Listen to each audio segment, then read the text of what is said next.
Hi, my name is Sherry, and I'm the CEO and co-founder of Peak. We're an AI-powered personal finance platform that helps you track, manage, and grow your net worth. Today, we're going to be covering a really important topic in investing called investor self-awareness. That is basically the understanding of your own context, your own liquidity needs, your risk tolerance, and personality to determine an investment strategy that works for you. Many times in the personal finance space, when it comes to Reddit forums or talking to your friends, people often like to kind of impose their own biases in conversation. So whatever has worked for them, they kind of assume that it also works for other people, right? So it can be very prescriptive. Why wouldn't you want to rent out property to, earn a passive income? Why wouldn't you want to invest into tech stocks? What a lot of people don't realize is that what works for one person doesn't necessarily work for somebody else, because all of us are really different. It's really key for you to understand who you are as a person so you can actually chart the right path for you and understand what kind of inputs and advice are actually relevant. So here are some common ways that people can be quite different with their investing personality. Number one is that some people value stability over growth. Now, what is stability when it comes to investments? It means there's some level of predictability when it comes to the returns, meaning the investments tend to be a little bit more conservative.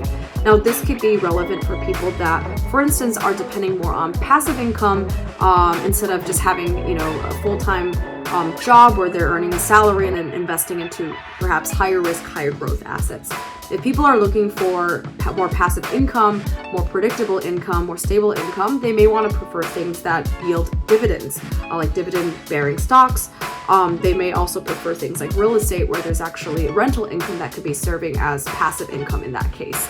So there's no right or wrong, but it just really depends on what a person actually values or wants to achieve at a given certain time. The second thing is around how hands-on or hands-off someone wants to be. Some investors are really just set and forget, meaning they kind of pick a standard allocation, be it 80-20 stocks and bonds, or they do 90% S&P and then the rest in basically cash equivalents. There are some people that just really prefer something very simple that they don't really have to spend a lot of time managing. And then you have people that like to be a little bit more hands-on, where there's a portion of their portfolio that gets invested into individual bets. So this could be someone who has perhaps 10 to 20% of their portfolio where they are actually picking stocks that they've done some research on, think that the fundamentals are in their favor, and actually invest in those stocks. And again, that's fine. But for those who decide to have a much more hands-on approach, they just have to know that there usually is a little bit more time spent requirement, a higher time requirement in order to keep up with those investments. The third is really around liquidity needs. Now, everybody has different liquidity needs or cash needs at a given point in time. Somebody who, let's say, has a lot of life plans that they need to basically save for. So putting down a down payment for a house or planning for a move to a new country. These are all situations where you may want to have some money set aside in cash or cash equivalents. If you put money into the market and the market actually goes down 20% in a given year, because it can be quite cyclical, that could be very difficult if you actually have to sell those shares to access that capital. So people have different liquidity needs from a medium and long-term perspective, as well as the short-term perspective as well. So one example could be some people just need more short-term capital because there is perhaps some income variability or some concerns around job security, right? So having some short-term liquidity, having some short-term liquidity needs fulfilled can also be quite important. The next is around just subject matter interest. Subject matter interest is also important because if you are going to be spending time researching, analyzing different investment strategies, it's helpful to be actually interested in it.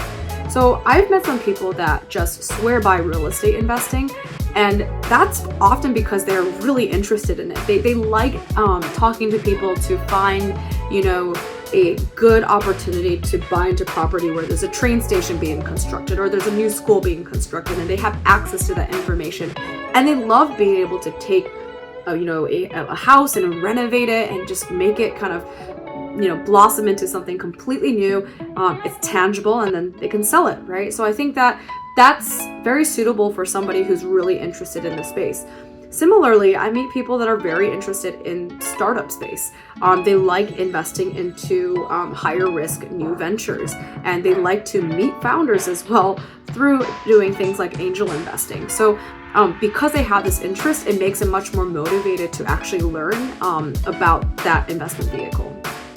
The next is about risk tolerance. Now, risk tolerance helps you determine how much variability or how much variance you want to have in your portfolio. Somebody who has a very low risk tolerance may not want to have a lot of swings, and somebody with a higher risk tolerance might be okay with things that go up and down 30% every single year, as well as long term it is positively trending.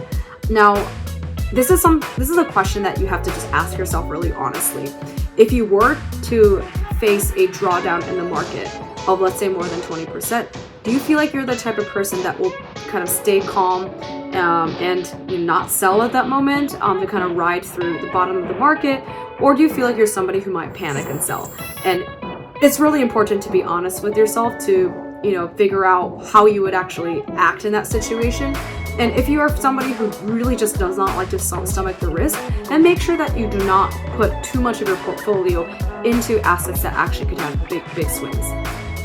So those are just different ways that people can be quite different when it comes to their own investment preferences. So investor self-awareness is really about figuring out what works for you, not about what works for other people, but what works for you, and figuring out what kind of strategy can kind of come from it.